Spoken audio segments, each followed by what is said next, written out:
এবার কি শেষ হবে মধ্যপ্রাচ্যের সংবাদ? হরমুজ প্রণালী, পারমাণবিক স্থাপনা ও সামরিক ঘাঁটিতে হামলার মধ্যে দম বন্ধ করা পরিস্থিতি তৈরি হলেও মার্কিন প্রেসিডেন্ট ধীরে ধীরে সামরিক অভিযান গুটিয়ে আনার ইঙ্গিত দিয়েছেন। পাশাপাশি সম্ভাব্য শান্তি আলোচনার প্রস্তুতি চলছে। চলুন জেনে আসি আজকের আপডেট।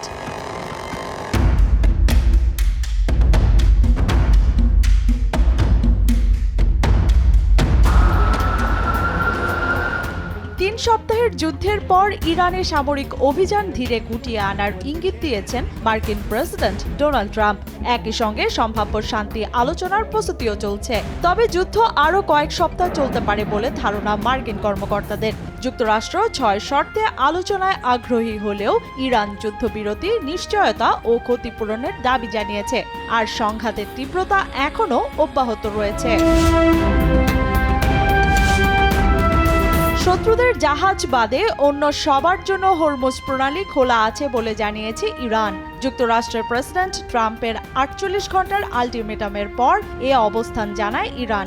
ইরানি দূত বলেন, নিরাপত্তা সমন্বয় সাপেক্ষে জাহাজ চলাচল সম্ভব। পাশাপাশি তিনি হামলা বন্ধ ও পারস্পরিক আস্থা গঠনের ওপর জোর দেন এবং বর্তমান উত্তেজনার জন্য যুক্তরাষ্ট্র ও ইসরায়েলকে দায়ী করেন। এদিকে মার্কিন যুক্তরাষ্ট্রের সাবেক স্পেশাল কাউন্সিল রবার্ট মুলার মারা গেছেন। মৃত্যুকালে তার বয়স হয়েছিল ৮১ বছর। ২০১৬ সালের নির্বাচনে রুশ হস্তক্ষেপ তদন্তে তিনি নেতৃত্ব দেন এবং ২০১৯ সালের প্রতিবেদনে রাশিয়ার হস্তক্ষেপের বিষয়টি উঠে আসে। এছাড়াও ২০০১ থেকে ২০১৩ সাল পর্যন্ত ফেডারেল ব্যুরো অফ ইনভেস্টিগেশনের পরিচালক হিসেবে দায়িত্ব পালন করেন মুলার। শনিবার তার মৃত্যুর খবর প্রকাশের পর ট্রাম্প তার সামাজিক যোগাযোগ মাধ্যম প্ল্যাটফর্ম ট্রুথ সোশ্যালে বিতর্কিত মন্তব্য করেন।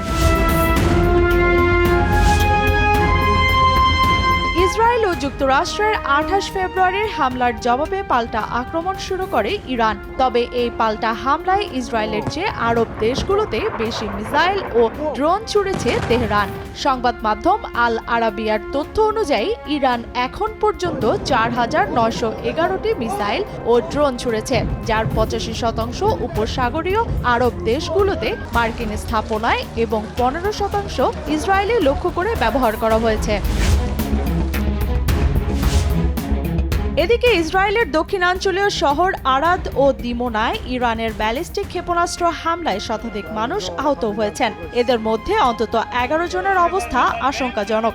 ইসরায়েলি প্রতিরক্ষা ব্যবস্থা ইরানের অন্তত ২টি ব্যালিস্টিক ক্ষেপণাস্ত্র প্রতিহত করতে ব্যর্থ হওয়ার পর সরাসরি আঘাত হানলে এই হতাহতের ঘটনা ঘটে। হামলাটি ইরানের নাতাঞ্জ ইউরেনিয়াম সমৃদ্ধকরণ কেন্দ্রের ওপর যুক্তরাষ্ট্রের সম্ভাব্য হামলার প্রতিশোধ হিসেবে চালানো হয়েছে। ইরানের দূতাবাসে নিযুক্ত একাধিক সামরিক কর্মকর্তা ও কূটনৈতিক কর্মীকে পার্সোনা নন গ্রাটা ঘোষণা করে ২৪ ঘন্টার মধ্যে দেশ ত্যাগের নির্দেশ দিয়েছে সৌদি আরব। দেশটির পররাষ্ট্র মন্ত্রণালয় জানায়, এটি ইরানের চলমান উপসাগরীয় হামলার জবাবে নেয়া পদক্ষেপ। এর আগে কাতারও একই পদক্ষেপ নেয়। ইরানের হামলা আন্তর্জাতিক আইন ও ইসলামী ভ্রাতৃত্বের নীতির লঙ্ঘন এবং পরিস্থিতি আরও খারাপ করতে পারে বলে জানায় সৌদি পররাষ্ট্র মন্ত্রণালয়। লেবানন ইসরায়েল সীমান্তে হিজবুল্লাহর ছোড়া ট্যাঙ্ক বিধ্বংসী মিসাইল হামলায় এক ইসরায়েলি নিহত হয়েছেন। মিসগাফ আমে ট্যাঙ্ক বিধ্বংসী মিসাইল ছোড়ে হিজবুল্লাহ। এতে ২টি গাড়িতে আগুন ধরে যায়। ইসরায়েলের জরুরি সেবা সংস্থা জানিয়েছে, গাড়ির ভেতর থেকে একজনকে উদ্ধার করা হলেও তিনি মারা যান। ঘটনার তদন্ত করছে ইসরায়েলি প্রতিরক্ষা বাহিনী। ইরান যুদ্ধ নিয়ে প্রথমবারের মতো মুখ খুলেছেন সিরিয়ার প্রেসিডেন্ট আহমেদ আল শারা। তিনি বলেন, তিনি চেষ্টা করছেন যেন সিরিয়া কোনোভাবেই এই যুদ্ধে জড়িয়ে না পড়ে। দেশটি আঞ্চলিক ও আন্তর্জাতিকভাবে প্রতিবেশী দেশগুলোর সঙ্গে ভালো অবস্থানে আছে। এছাড়া গত ২৮ ফেব্রুয়ারি ইরানের যৌথ সামরিক আগ্রাসন শুরু করে ইসরায়েল ও যুক্তরাষ্ট্র। সিরিয়ার আকাশ দিয়ে এসব ক্ষেপণাস্ত্র যাত্রা করলেও ইসরায়েল প্রতিহত করছে। সাম্প্রতিক দক্ষিণ সিরিয়ার দ্রুজ গোষ্ঠীর ওপর IDF হামলা চালিয়েছে।